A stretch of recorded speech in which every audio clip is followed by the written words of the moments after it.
This is the all-new 2026 Subaru Solterra. It is an all-electric crossover that packs a surprising amount of power and off-road tech. In this video, we're going to check out all the features, take it for a drive, and put it to the test. That's coming up right now on Driving Sports TV.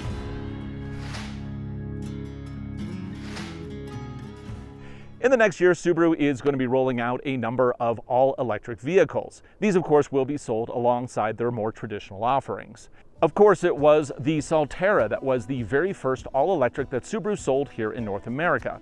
It was designed and engineered in partnership with Toyota, and it was a solid offering. However, it did lack range and power that didn't make it quite as competitive as it could have been. Like the first Solterra, this redesign was engineered and designed by joint teams from both Toyota and Subaru. So the new Toyota BZ is pretty much identical. For 2026, the Solterra is getting some significant improvements all across the board. Will this be enough to finally make it competitive? We're going to dig in and find out. The model that we're reviewing today is a loaded Touring XT trim. This is a pre-production vehicle, so some features may not match the final version. The Touring XT comes standard with a panoramic glass roof, ventilated front seats, digital rear view mirror, radiant leg warmers, available two-tone paint, and painted black exterior accents. Leather is an option on the Touring trim. On the outside, the Solterra gets a new design that not only looks more cohesive, it also is more aerodynamic. Some of the optional colors, specifically black, white, and silver, get body-matching quarter panels. However, on this one, you can see that we still have the black fender flares. The color here is Midnight Tide Mica. Whereas a lot of electric vehicles use a frunk up front, that's a front trunk, Subaru here has decided to stick all of their electronics in one place. So here we have controllers, drive motors, and even the 12-volt battery is in easy reach. I mean, if you work on your car, this is actually kind of nice. Thanks to a new dual electric motor setup, power has been increased to a peak of 338 horsepower. That is a bump of more than 100 extra horses. These new motors are smaller, lighter, and more efficient than the previous generation Solterra.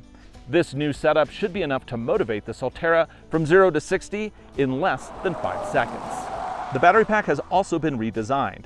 The standard 74.7 kilowatt-hour lithium-ion pack should allow for up to 285 miles of range. EPA rates efficiency at 28 kilowatt-hours per 100 miles or 120 mpge, which is best in class. Some of this comes from the new hardware and improved efficiencies throughout the vehicle, but also the Solterra is one of the lightest vehicles in the class. Thermal management keeps the motors in check with a water-to-water heat exchange system. This should help it achieve peak charging performance even in cold weather. Being a Subaru, this of course comes with all-wheel drive and the X-Mode off-road traction system. You will of course see this is the new signature headlight design for all of the upcoming Subaru electrics. The actual headlights are here, those are markers. And of course we also have an illuminated Subaru badge up front. Now you can get as small as 18-inch wheels with this. The particular model we're testing here, of course, is a Touring, so it has the larger than necessary 20-inch wheel, and of course they are wrapped in all-season tires. The Solterra here has also moved from CCS to the new NACS charger port. This is the same port that Teslas use. Not only did they move to the new port, they also put the port on this side, so it's more accommodating if you want to use the Tesla charging network. In the back, there's up to 27.7 cubic feet behind the second row. They even included an AC power outlet with a peak output of 1,500 watts. And then underneath the floor, we of course get extra storage space. Sorry, no spare tire. It is an electric after all. They don't usually give you those. We actually have a power cable here. This comes with the car that gives you both a CCS with an NACS adapter, and it will charge either with level 1 or level 2, depending on the outlet that you have at your house, which is cool. So theoretically, you could buy this, bring it home. You don't even need to have a charger at your house yet. You can just run an extension cord with this in the meantime. Let's check out the second row. Ooh, that looks nice. Of course, this being an electric, it has a skateboard design. The batteries are in the floor, so legs are up a little bit higher than you might expect, but I have plenty of room here. This is where I would be seated if I were driving. I'm 6'1", legs torso proportionate. I fit fine. I got enough room for my head Down here I get both seat warmers as well as 60-watt USB-C sockets, which is awesome. Vents, and then of course I also have a fold-down armrest with cup holders and a spot for a device. Nice. Inside, the return of the Squircle steering wheel. Now this actually does serve a purpose, it's not just for looks. In their infinite wisdom, they place the gauge cluster very high, and in doing so, it kind of replaces the need for a heads-up display. But the problem is a traditional steering wheel blocks the view. So in the Toyota version, the BZ, I can't see the whole gauge cluster, but here, with the little cutoff on the wheel, it fixes the problem. Of course, it is a fix for a problem of their own making, which is kind of funny.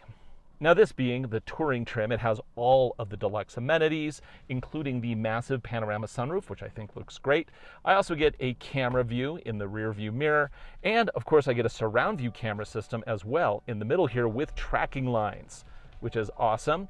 If you've ever driven a modern Toyota, you will have seen this same setup, and it is quite nice. The cameras are a huge improvement over what Subaru has used in the past. Of course, you're probably looking at this massive 14-inch display that looks like it's straight out of a Lexus because it has the integrated dials in the glass, which look really nice. We do get a lot of stuff that we can play with here in this system, and it is, of course, using Toyota's infotainment system. That was one of the contributions that Toyota made, and I'm okay with that. Their system's actually pretty good. I don't like the menu structure, but it is a comprehensive infotainment system that supports everything from music to maps, this one will even show me the status of my all-wheel drive system, which is pretty cool. I have specific pressures for my tire pressure sensors because they are actually using TPMS as opposed to the cheaper, simpler ABS system for tire pressures. I have heated steering wheel. I have heated and cooled seats up at the touring trim. And I gotta say, these seats, they are super comfortable. They are really, really comfortable and they feel great. They also have a lower leg warmer built into them.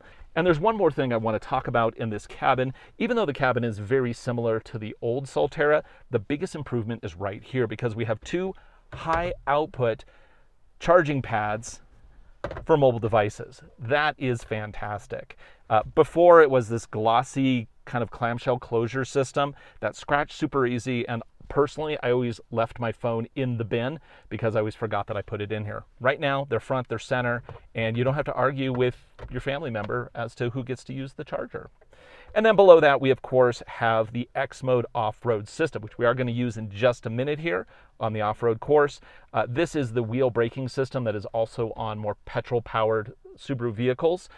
Here, of course, it's going to control both the front and rear electric motors, and it also has a feature called grip control, which we're going to play with in just a moment.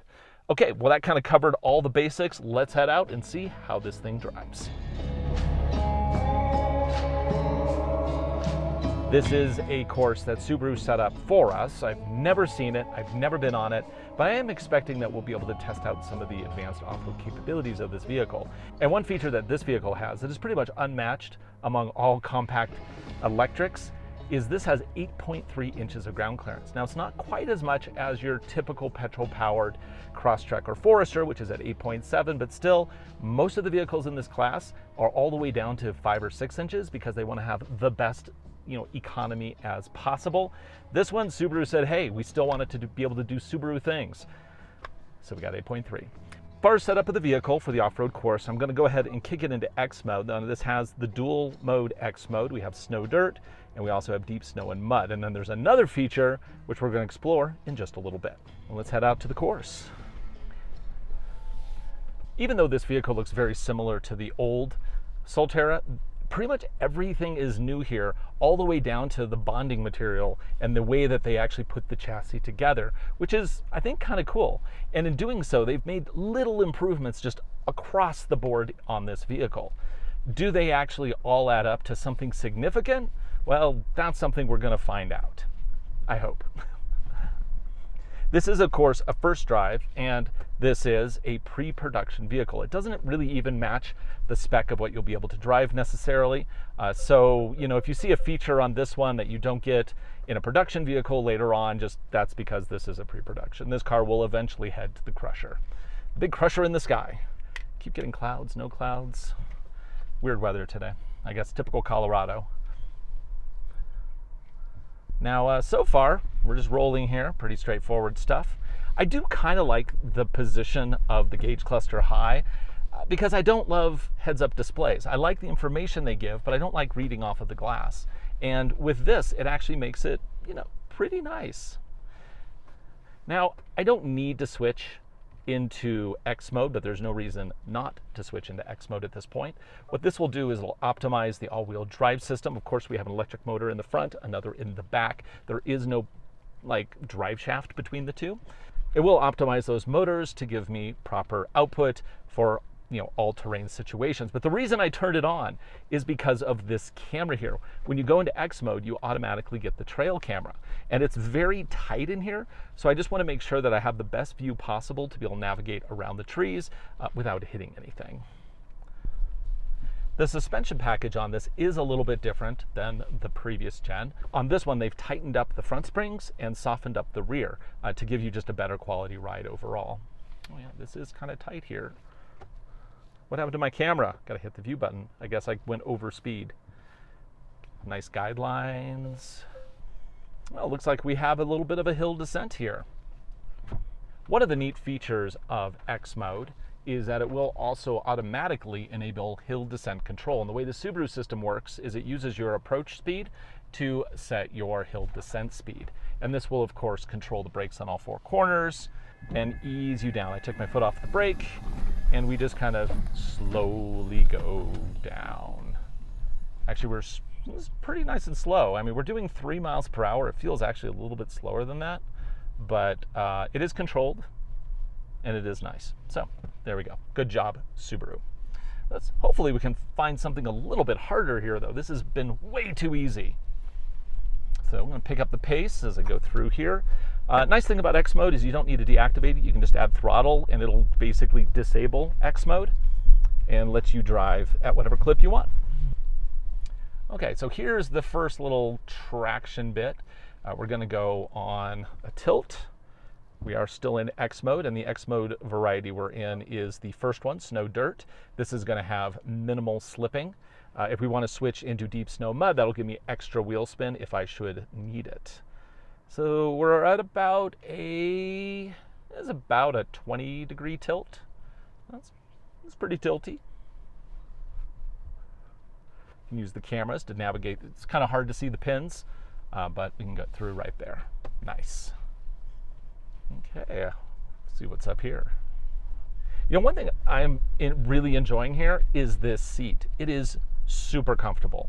I have really good support. The bolstering on the sides is excellent, and just the material just feels really good. It actually almost feels like my Land Cruiser seat. Not quite that comfortable, but it's pretty darn close. In fact, speaking of the seats, let's turn on those seat coolers. Let's get this thing ventilating. Okay, now we're going to do a little side-to-side tilt action. Now keep in mind, we are rolling on all-season tires here. They are not all-terrains, and so grip is going to be a potential issue. No rubbing here. Breakover seems pretty good.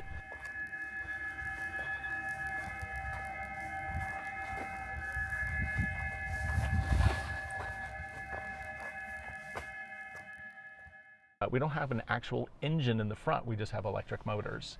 That boxer motor, when it's in the traditional Subaru petrol-powered vehicle, it sits low and far forward. Oh, here we go, we finally got a little wheel braking action. Just keep the throttle in. Yeah, so what we did is we lifted the driver's side front wheel and the passenger side rear, and when they didn't have any grip, they just started spinning, but X mode then kicks in, adds brakes to the wheel, shifts power throughout the system. Very nice. See how good the turning radius is on this thing. We're fully clocked. Ooh, it's not bad. Am I gonna have to do an adjustment? Oh, no, we got it. We're good. Okay, this is kind of what I wanted to see. This is gonna be a side-to-side, which is really gonna stress that that wheel braking system. Now this was going slightly downhill, so it's not going to be as hard as it should be, but at least gives us a start to play with. Okay, we're going to go up, over. Now at this point we're going to lift this wheel and this wheel. I'm just adding throttle. It's going to get us going up and over. I'm going to do the next one. Just keep the throttle in. And there we go. And you know what? I'm going to be that guy.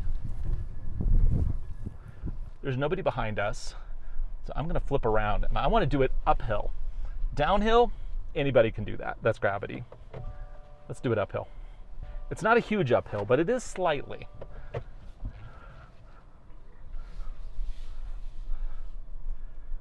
Even a slight will give it a little bit more stress. So we're going like this, up and over. See, at this point, we're going to lift this wheel and that wheel. I'm just going to keep throttle in. It has to actually lift the vehicle now. It can't just rely on gravity. I'm only doing like 5% of throttle. I'm just keeping it consistent and letting it do the work. Does great. I mean, honestly, for an electric car, most of them won't do that. There we go. It's basically thinking about the traction and trying to sort out the details. Man, it is gorgeous out here. Look at those mountains. Can you imagine looking at this every single day? I mean, dude, Colorado, it's pretty awesome. Love it every time I come out here. Until I start running, and then I regret it instantly. Because of altitude, not because I'm out of shape. Okay, what else do we have here to play with? So we got a little, oh, this is actually a crosscut. So these can be a little bit more difficult because we're going to come up on a rise, which is going to lift up the driver's side wheel. So here I'm going to try a feature out called grip control. Is it a crawl control system that I've been asking Subaru to add to their vehicles for the last decade? Yes, it is.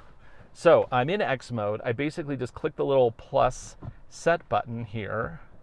There we go. There's grip control. So now I have 4 levels of speed I can adjust. This is the lowest. And I'm just going to let the vehicle, I'm not on brake, I'm not on gas. It's going to optimize peak power output as it tries to get us up over this ledge. I'm not doing anything. I'm just steering.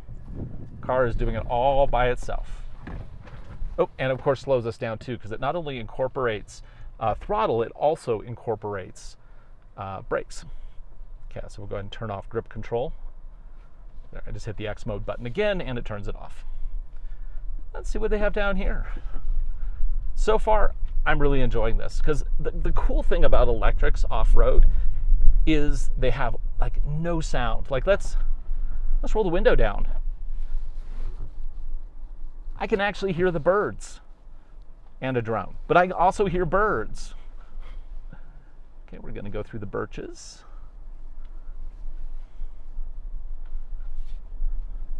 There's just that slight hum of the EPA mandated electric vehicle sound. I mean, does it get nicer than just rolling with electric with that slight hum in the background through the woods here? There's a bird. It's not even bothered by the fact that I'm driving here. Got another tight turn here. Let's get that camera because I can't quite see where we're going. Love the camera system. It is actually the same one that is on my Tacoma. Wow, this is the width of the car.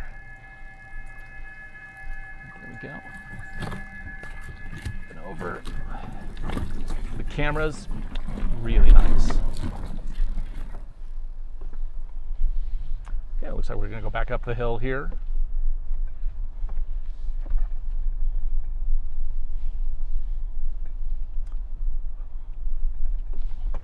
Now I could use, let's use grip control here. Why not? So I think I just toggle X mode again. Set. Oh, I got to do set. I have to go down first and then I can go up. Okay. So here I am letting the vehicle do the driving. I'm just steering.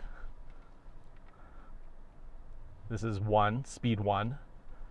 And speed 1 is keeping me at about 1/2 of a mile per hour. That's actually really good for a crawl system. 2 is putting me up to about 2 miles per hour, 2-3-ish. So it's not exactly a 1-to-1 ratio. It's probably on some kind of a metric ratio. But, ooh, it's getting dusty in here. Yeah, I love crawl control. Like, it's such a cool little tool. Rarely do I need it. But when you do need it, it's like, yeah, it's kind of nice. Okay, and then I can just add gas or brake at any given time and override that crawl feature. Okay, we've got really tight trees. They are very trusting here with this course. I've seen journalists drive through the woods. I know what happens here. Now that we've played with all the off-road tools, it's time to hit the road and see how this deals with, regular driving, the stuff most people are going to do every day.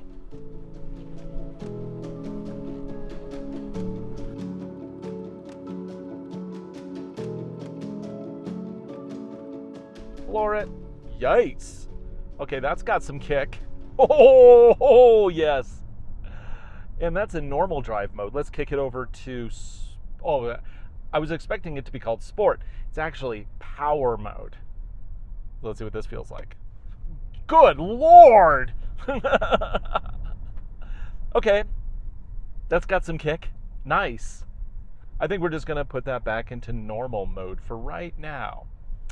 Yeah, now there's also an eco setting that'll basically dull the throttle so you don't have any aggressive movements. The exact opposite of power mode. Now let's talk about this powertrain. How does this work? It of course has an electric motor in the front that's slightly bigger than the electric motor in the back. What it will do though is it'll vary the amount of power going to the front wheels and the back wheels to kind of optimize the all-wheel drive system for however it is that you are driving. When you're going into a corner, it's going to add a little power to the front to give you some bite. And then as you're completing the corner, it's going to push power to the back to help you rotate and exit at a good velocity. It's using the all-wheel drive system kind of a little bit like a steering system. It's going to be controlling the yaw of the vehicle in a way that's totally transparent to the driver, but it makes for very smooth entries and exits, and also gives you a lot of confidence from behind the wheel. So it is a rather hot day here in Colorado. I have the aircon all the way down on low. I don't have the fan on high, but it's not really getting that cool in here. The AC system I think is a little bit on the weak side. And also I have full cooling on the seats, as is pretty typical with vehicles. Like this is using the Toyota cooling system for the seats. And those also don't do a heck of a lot. You can feel a little bit of, a little air conditioning going on back there, but it's just not a lot. Now, of course, we do have a heated steering wheel. Not going to turn that on today, obviously. Visibility is actually quite excellent. I like how they have little cutouts here in front of the side mirrors. Oh, by the way, the side mirrors have been redesigned for this new model, so they make less wind noise, which is good because the old ones were a little bit breezy. And in fact, the overall reshaping of this car has improved aerodynamics. And they've kind of gone with a fine-tooth comb through all the little bits of this vehicle, everything from aerodynamics to like polishing the teeth of some of the gears to make them be, have less resistance. Just overall finessing this vehicle to be better than the one that it replaces. And I can say from the driver's seat, just right here, doing that little bit of off-road, doing this little bit of on-road, I can feel it. It's a much more refined vehicle. We also have acoustic glass here, which helps kind of keep cabin noise down, in addition to also additional sound deadening. I mean, really, they just reworked this entire car, which is funny because it looks very similar to the outgoing one on the outside, but from here on the inside at the driver's seat, it kind of feels like a totally different car. But we still have that 8.3 inches of ground clearance for off-road. We still have X mode. We still have, just buckets of power with this dual motor electric setup. This thing, it handles really nice. It doesn't have that front end push that you would kind of expect. We got a lot of gear in here, so I'm trying to be nice to it, but as I'm throttling out, you can kind of feel the power, focusing on the back motor and really pushing you through the corners. It just makes for a really great driving experience. Let's talk about range. About 280 odd miles, that is pretty good. And if you look at this vehicle from a daily driver perspective, you're rarely going to do more than that. But another feature that has been improved on this vehicle is the way the battery can be conditioned. It has a cooling system and heating system that'll keep the battery conditioned for optimal temperatures, and it will even allow you to do charge after charge after charge using a DC fast charger while doing a road trip. So every charge should be close to 150 kilowatts if you can find a charger that is capable of that. So overall, it has really improved the road trip capability of this vehicle, because that other one had a much slower charging rate at about 100 kilowatts, which, for daily driving isn't a big deal. But if you're doing road trips, that adds a lot of extra time to it. So this one, they're saying about 30 minutes roughly from 10 to 80% of charge. And of course, the fact that it's now in ACS just opens the door to so many more charging stations. I'm really looking forward to the day when we have one unified charger. CCS is gone. CCS was never a good format. The cables are too thick, the plugs are too unwieldy. NACS is just a lot more sensible of an interface. And now that it's not just Tesla, it's so many other vehicles, you know, you got plug and charge, you walk up, you plug it in, everything's taken care of. It just makes it so much easier.